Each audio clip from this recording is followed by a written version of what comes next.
that there's a wire down, we consider that a hazard.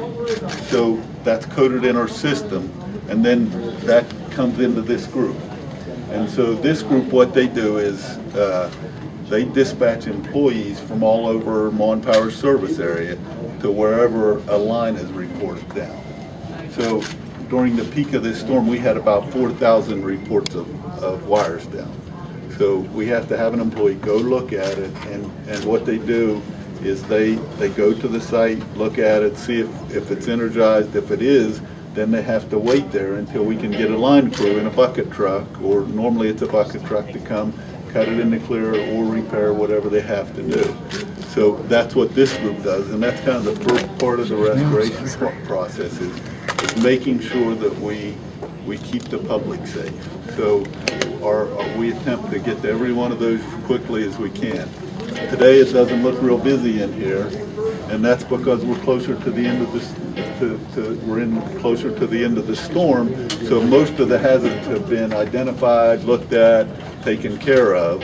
They'll still get some in during the day, places that somebody's driving down the road, saw a line down, they'll call in and report it. So we still get some, but for the most part, they've been cleared up by now. This is where we determine where we have issues, where we need to get crews, how we get them there, and they basically, Jim Sears is the Director of Operations Services for MonPower, and he's basically the general for the storm. So that's exactly what it is. My friend. I know, it's an exciting experience. So this is where all those resources are coordinated, try to make sure that we keep the public safe. As we said, that's our #1 priority, and then to keep our employees safe. That's also our #1 priority. So their focus is bringing in the resources that we need, making sure that they're in the areas that we need to get the customers restored as quickly as we can. So that's what happens in this room. And it's been kind of a buzz for about 6 or 7 days. Just one question, what is the general procedure? There's large communities and small communities. Do you try to focus on large communities first to get the most people back? Is that? Generally, the answer to that is yes. So what happens, as I said, when a customer calls in, it goes into our system, and if it's a hazard, the folks in the other room would address that hazard.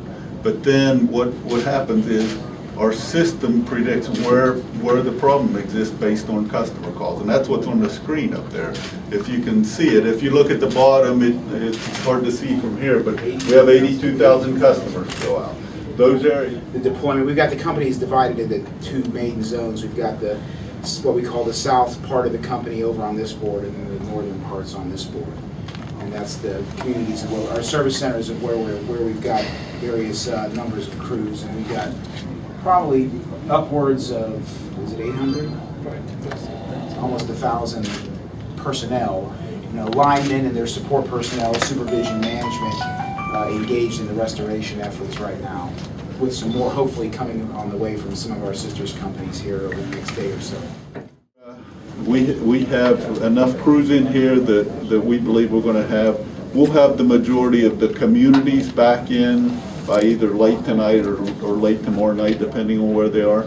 The outlying areas, the rest of the counties, I'll say, where it's more rural, will be throughout the weekend. With Sunday, we'll be down to very, very small numbers by the end of the day Sunday. We have some areas where we'll have 3 or 4 miles of line serving a couple customers in the rural area, in the very rural areas, with poles down the whole way. So we right now, last count we had was a little over 400 poles yet to be replaced. Public want to understand a little bit more about the process that power companies do go through, and obviously their first concern is safety of the public, safety of their employees out there. And I think one of the things we've got to understand also that this is the biggest event such as this that we've ever had in the history of our state, with 688,000 homes or businesses out of service in the entire state.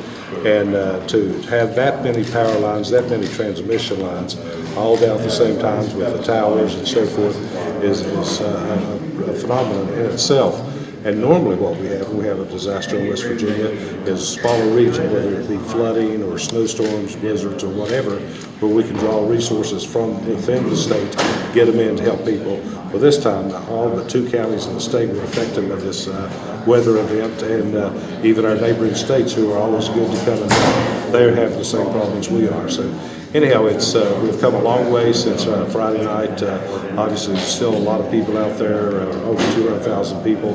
But as we heard here today, hopefully tonight they'll get that number down to maybe 130 and finish up by the time Saturday or Sunday gets here. And we realize everyone is doing all they can to keep people safe, keep them healthy as far as the state level goes, and working with the power companies to get the power back to normal as quickly as possible. Once the power is back to normal, what do you anticipate the challenges will be? Will there be challenges? Well, what we've been talking about, this is a whole new situation, so we've all learned a lot during this. And what I've told each of the emergency services group as I go into the counties, make notes of what we can do better always, because we've had an excellent working relationship from city, counties, state, FEMA, the individuals have all worked great together. We've not had a fatality because of this incident, which I thank our lucky stars for that.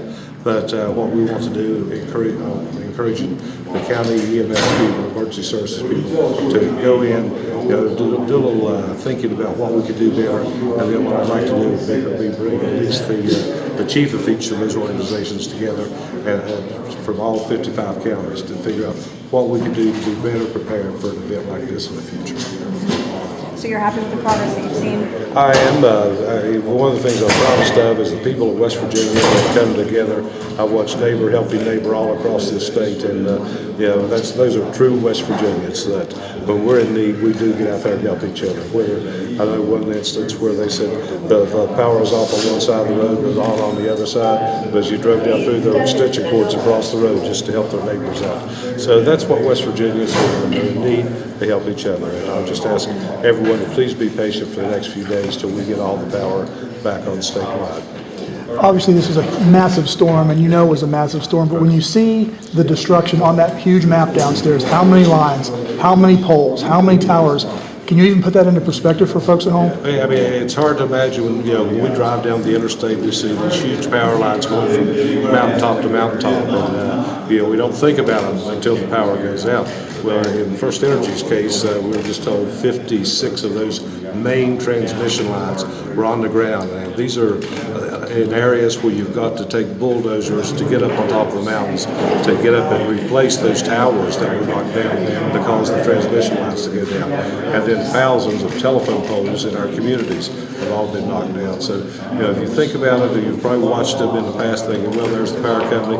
How long does it take them to put up a telephone pole? And for each one of those, there's a group of men and women out there working. And it just takes time to do it, and we just got to be patient because this was bigger than anything any of us ever imagined. And I asked you this 2 days ago. I'll ask again.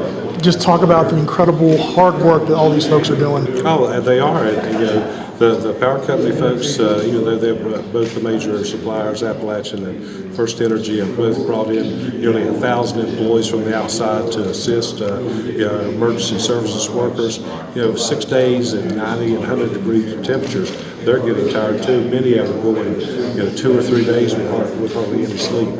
So we're just, it's tough on everybody. It's tough sitting in a house at 90 degrees with no water. So we keep that in mind, but we got to realize we're all human. We can only do so much in 24 hours. But I've seen it from every corner of our state. People are really pushing themselves to make sure that life gets back to normal. All right.